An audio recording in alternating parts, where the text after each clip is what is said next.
Hi friends, welcome to NSR creations. ఇంకొక అందమైన blouse డిజైన్‌ని డ్రాయింగ్ ఏ విధంగా వేసుకోవాలో చూపిస్తాను. మీలో ఎవరికైనా యారీ క్లాసెస్, రికార్డెడ్ వీడియోస్ కావాలి అన్నా, యారీ డిజైన్ పేపర్స్ లేదా బుక్స్ కానీ కావాలి అన్నా స్క్రీన్ పైన కనిపిస్తున్న నెంబర్‌కి వాట్సాప్ చేయండి. ఇక్కడ మన దగ్గర ఉన్న డిజైన్‌ని చూసి మనం డ్రాయింగ్ అనేది వేస్తున్నాము. ఆల్రెడీ మన నెక్ మెజర్స్‌ని బట్టి నేను నెక్ లైన్ అనేది డ్రా చేసేసాను. తర్వాత పెన్సిల్‌తో ఫస్ట్ డ్రాయింగ్ అనేది వేసుకోవాలి. ఎందుకంటే ఫస్టే పర్మనెంట్ మార్కర్‌తో వేస్తే రాంగ్ అయిందనుకోండి పేపర్స్ అన్నీ వేస్ట్ అయిపోతాయి. అందుకని పెన్సిల్‌తో డ్రాయింగ్ వేసి తర్వాత పర్మనెంట్ మార్కర్‌తో వేసుకోవాలి.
సేమ్ ప్యాటర్న్‌లో మనం నెక్ చుట్టూ మొత్తం పెన్సిల్ డ్రాయింగ్ వేసేసుకున్న తర్వాత పర్మనెంట్ మార్కర్‌తో దీని మీదనే మనం కాపీ చేసుకోవాలి.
ఫుల్‌గా పర్మనెంట్ మార్కర్‌తో వేసేసుకున్న తర్వాత పెన్సిల్ డ్రాయింగ్ అనేది రబ్ చేసేసుకోవాలి.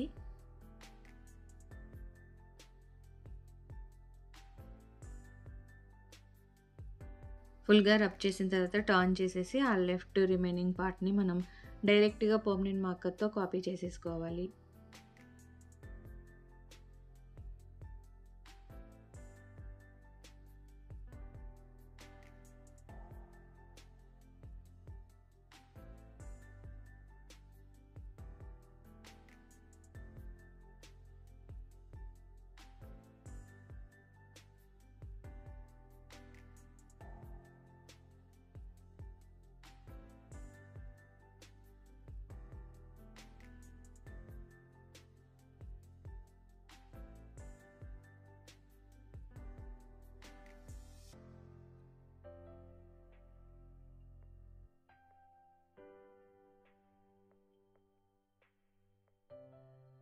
ఈ విధంగా ఓపెన్ చేస్తే నెక్ ఫుల్ బ్యాక్ పార్ట్ అనేది మనకి రెడీ అయిపోతుంది. ఈ మిడిల్ పార్ట్‌లో మనం కొంచెం కామన్ పార్ట్‌ని వేసుకోలేదు కదా! అది వేసేస్తున్నాను.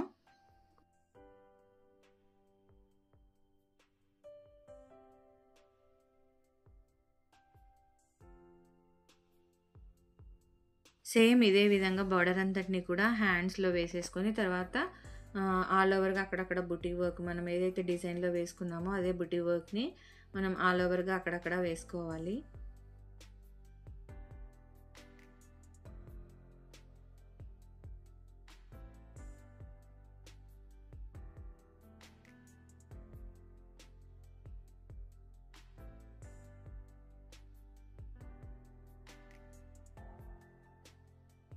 ఇలా ఫుల్గా వేసేసుకుంటే మనకి హ్యాండ్ పార్ట్ ఈ విధంగా ఉంటుంది, బ్యాక్ నెక్ పార్ట్ ఏమో ఈ విధంగా ఉంటుంది. సో మన దగ్గర ఉన్న డిజైన్ చూసి మనం ఈ విధంగా ట్రేసింగ్ పేపర్ని రెడీ చేసుకోవచ్చు. మీకు ఈ వీడియో నచ్చితే లైక్ చేయండి, షేర్ చేయండి, ఛానల్ని సబ్స్క్రైబ్ చేసుకుని బెల్ సింబల్ తప్పకుండా క్లిక్ చేయండి. Thank you for watching friends.